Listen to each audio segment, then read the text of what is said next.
America ప్రభుత్వం తమ దేశ ఇమిగ్రేషన్ సిస్టంలో భారీ ప్రక్షాళనకు శ్రీకారం చుట్టింది. H1B గ్రీన్ కార్డ్, విద్యార్థి వీసాలతో పాటు వర్క్ పర్మిట్ నిబంధనలను మరింత కఠినతరం చేస్తూ కొత్త రూల్స్ తీసుకోవడానికి సిద్ధమైంది. ఈ మేరకు హోమ్ ల్యాండ్ సెక్యూరిటీ, కార్మిక శాఖలు కొత్త రెగ్యులేటరీ ఎజెండాను సిద్ధం చేశాయి. దీనివల్ల ప్రధానంగా విదేశీ విద్యార్థులు, ఐటీ నిపుణులు మరియు వారిని నియమించుకునే భారతీయ కంపెనీలపై తీవ్ర ప్రభావం పడనుంది.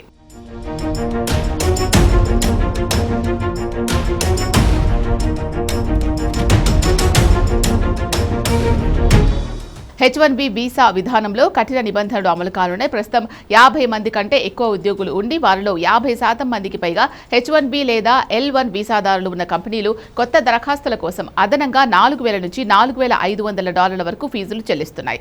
ఇప్పుడు ఈ అదనపు ఫీజుల భారం వీసా పొడిగింపు దరఖాస్తుదారులకు కూడా వర్తిస్తుందని ప్రతిపాదించారు. ముఖ్యంగా కన్సల్టింగ్ సంస్థల ద్వారా క్లయింట్ సైట్లలో పనిచేసే ఉద్యోగుల విషయంలో మరింత నిఘా పెంచనున్నారు. ఒక ఉద్యోగిని క్లయింట్ కార్యాలయంలో నియమించినప్పుడు ఆ ఉద్యోగి నిజంగా వీసా స్పాన్సర్ చేసిన కంపెనీకే పనిచేస్తున్నారని నిరూపించాల్సి ఉంటుంది. ఈ నిబంధనలు ఈ నెల 10వ తేదీ నుంచి అమల్లోకి రానున్నాయి.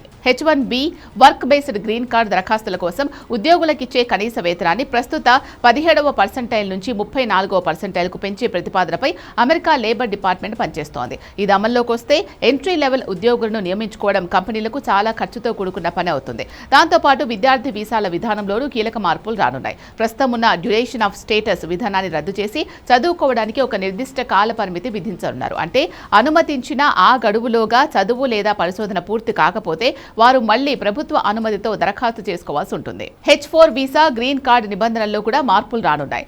H1B ఉద్యోగుల జీవిత భాగస్వాములకు ఇచ్చే H4 వీసా వర్క్ పర్మిట్ గడువు ముగిశాక వచ్చే ఆటోమేటిక్ ఎక్స్టెన్షన్ విధానాన్ని రద్దు చేయనున్నారు. దీనివల్ల 1,00,000 మందికి పైగా భారతీయ H4 వీసాదారులపై తీవ్ర ప్రభావం పడుతుంది. అలాగే తాజా వీసా బులెటిన్ ప్రకారం భారతీయులకు ముఖ్యమైన EB2 కేటగిరీ గ్రీన్ కార్డుల జారీని ఈ ఆర్థిక సంవత్సరానికి పూర్తిగా నిలిపివేశారు. గ్రీన్ కార్డు కోసం ఎదురు చూస్తున్న వారు అమెరికాలోనే ఉండి అడ్జస్ట్మెంట్ ఆఫ్ స్టేటస్ విధానాన్ని వాడుకునే బదులు తమ స్వదేశాలకు వెళ్లి కన్సులర్ ప్రాసెసింగ్ ద్వారా వీసా ప్రక్రియ పూర్తి చేసుకోవాలని USCSI సూచిస్తోంది.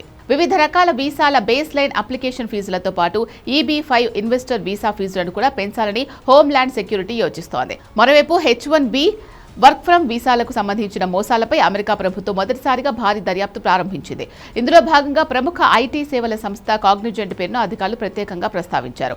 లోపాలున్నట్లు విజిల్ బ్లోయర్ల ద్వారా సమాచారం అందిందని, అయితే వారిపై ఇంకా అధికారికంగా ఎలాంటి ఆరోపణలు చేయలేదని తెలిపారు. మొత్తంగా చూస్తే ఈ కొత్త నిబంధనల వల్ల అమెరికాలో స్థిరపడాలి అనుకునే భారతీయులకు, విద్యార్థులకు రాబోయే రోజుల్లో మరిన్ని సవాళ్లు తప్పేలా లేవు.